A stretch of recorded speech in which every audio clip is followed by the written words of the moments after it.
Depuis quelques semaines, on a remarqué de plus en plus de sextapes qui animent la toile sénégalaise concernant directement des vedettes de la scène musicale ou cinématographique. En effet, ce sont des personnes très jeunes qui voient leur vie et leur carrière détruire en un claquement de doigts. Yo les Wakandais et les Wakandaises, bienvenue sur le Wakanda Show, la chaîne qui vous décrypte toute l'actualité du web et qui vous permet d'être beaucoup plus à l'aise avec les réseaux sociaux. Comme vous l'aurez compris dans l'intro, aujourd'hui on va parler d'Eka, Doudou et Ngor. Mais nous, comme d'habitude, on va revenir sur l'aspect juridique, c'est-à-dire que est-ce qu'on peut faire un délit sur internet et d'être jugé dans la vraie vie. Sans plus tarder, let's go pour le jingle.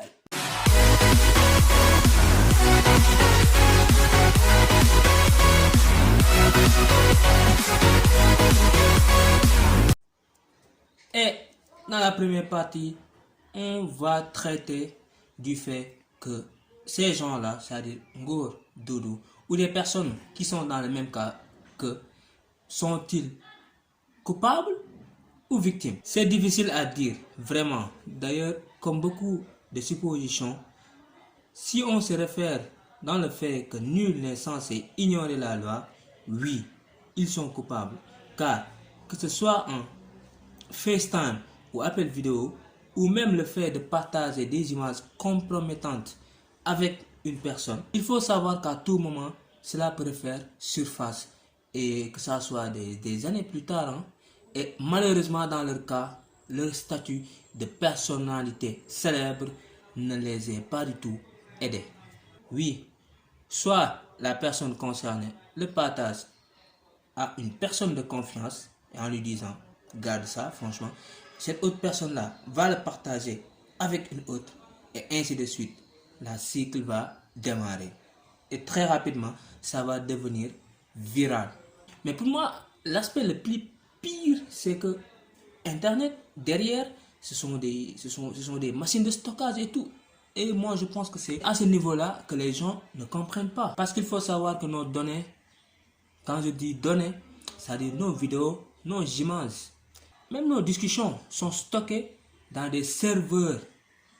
Et ces serveurs-là sont gérés par des personnes.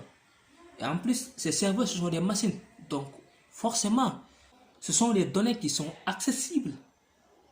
Imaginez, je mets une photo compromettante dans un endroit où c'est accessible. Donc, ça veut dire que là, c'est un suicide, carrément. Parce que tôt ou tard, ça peut sortir. Et malheureusement, on ne sait pas quand. Alors, pour franchement, notre point de vue, oui, ces personnes sont responsables. Peut-être indirectement, mais ils sont responsables. De leur naïveté, peut-être. Mais aussi, il y a un autre aspect. Ça veut dire que la personne, quand une personne te fait confiance et t'envoie ces vidéos compromettantes, ça veut dire qu'il y a une entière confiance en toi. Maintenant, toi, quand tu le parles, tu as une responsabilité intentionnelle. Oui, tu as une responsabilité intentionnelle parce que tu as délibérément partagé une vidéo qui peut nuire la personne. Et franchement, quand on voit ces cas-là, c'est exactement ce qui s'est passé. Les personnes qui ont partagé la vidéo ont l'intention de nuire à ces personnes-là. Pourquoi? Parce qu'ils sont célèbres. Parce qu'on se dit à la vérité, ces personnes-là avaient l'intention ou bien ont l'intention de détruire soit la réputation de la personne, soit la carrière de la personne, ou pire encore, soit la vie de la personne. Et je dis que ces personnes-là ont un niveau d'immoralité inatteignable. Et franchement, si on juge ces personnes dans cet angle-là, oui, ils sont des victimes. Victimes, oui, ils sont des victimes. Mais victimes de quoi? Ils sont victimes de leur célébrité. Ils sont victimes de leur mode de vie. Et là, deuxièmement, on est sur est-ce que ces faits sont punissables par la justice? Oui ou non? Maintenant, qu'est-ce qui arrive à ces personnes-là qui diffusent ce genre de vidéos? Je ne vais pas parler de nom parce que ce sont des personnes dont leur immoralité, franchement, dépasse l'entendement. Donc, je ne pense pas que c'est vraiment important de s'attarder sur ce genre de personnes-là. Mais jusqu'à ce qu'ils peuvent leur arriver. Il faut savoir que si la plaignante porte plainte au niveau de la DIC, c'est-à-dire la division des investigations criminelles, Celui ou celle qui diffuse ces vidéos peut être poursuivi délit de chantage, collecte illicite de données, diffusion de données personnelles, diffusion de données à caractère sexuel, faux et usage de faux, et ainsi de suite. Donc ça veut dire que ces personnes-là, même s'ils sont motivés par la méchanceté, ils risquent gros. Et je vous dis une chose, il faut faire la part des choses. Aujourd'hui, on ne peut pas dire que voilà, j'ai publié ça sur Internet, ça va rester sur Internet.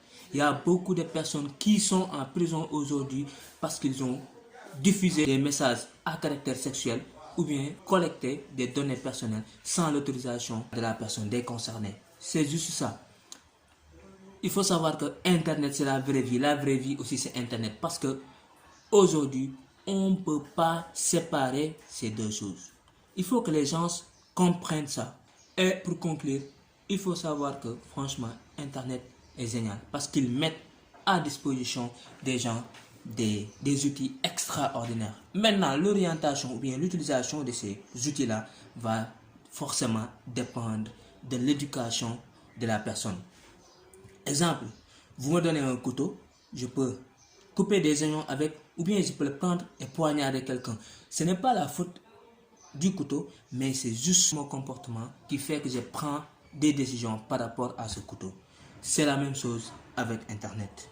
Et pour éviter ce genre de dérive, il faut juste ne pas mettre de vidéos ou de photos ou de données compromettantes sur notre téléphone. Parce que vous pouvez perdre le téléphone, votre compte peut être hacké et tôt ou tard, bien ça va faire la une des journaux. Surtout si vous êtes une personne célèbre. Mais malheureusement, ce phénomène va continuer encore. Pourquoi? Parce que l'être humain est comme ça. Il aime braver l'interdit. Il aime se côtoyer avec le danger. Pourquoi? Pour justement plaire à des personnes. C'était tout pour cette vidéo. Et merci de l'avoir suivi jusqu'au bout. Aimez la vidéo, partagez et commentez-vous. Et surtout abonnez-vous. Ça va nous aider énormément sur le référencement. Et nous, on vous dit à la prochaine fois avec d'autres vidéos. Ciao!